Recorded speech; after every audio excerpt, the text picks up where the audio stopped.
बहुत समय पहले की बात है। घने जंगल किनारे एक गांव बसा हुआ था। उस गांव में दो भाई रहा करते थे। दोनों भाइयों के व्यवहार में बड़ा अंतर था।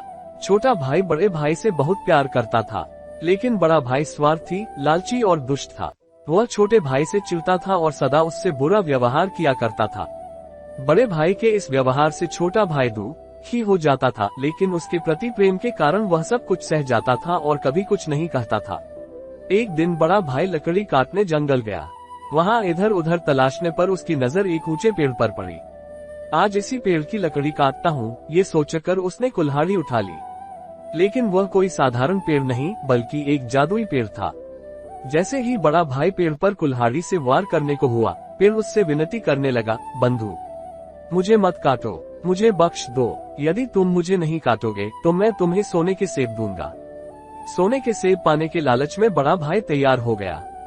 पेड़ ने जब उसे सोने के कुछ सेब दिए तो उसकी आंखें चौंधिया गई। उसका लालच और बढ़ गया।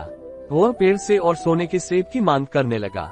पेड़ के मना करने पर वह उसे धमकाने लगा, यदि तुमने मुझे और सेब नहीं दिए तो मैं तुम्हें पूरा का पूरा काट दूंगा। ये बात सुनकर पेड़ को क्रोध आ गया। उसने बड़े भाई पर नुकीली सुइयों की बरसात कर दी। हजारों सुइयां चुभ जाने से बड़ा भाई दर्द से कराह उठा और वहीं गिर पड़ा। इधर सूर्यास्त होने के बाद भी जब बड़ा भाई घर नहीं आया तो छोटे भाई को चिंता होने लगी। वह उसे खोजने जंगल की ओर निकल पड़ा। जंगल पहुंचकर वह उसे खोजने लगा। खोजते खोजते वह उसी जादुई पेड़ के पास पहुंच गया।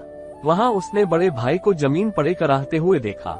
वह फौरन उसके करीब पहुंचा और उसके शरीर से सुइयां निकालने लगा। छोटे भाई का प्रेम देखकर बड़े भाई का दिल पसीज गया। उसे अपने व्यवहार पर पछतावा होने लगा। उसकी आंखों से आंसू बह निकले और वह अपने छोटे भाई से माफी मांगने लगा।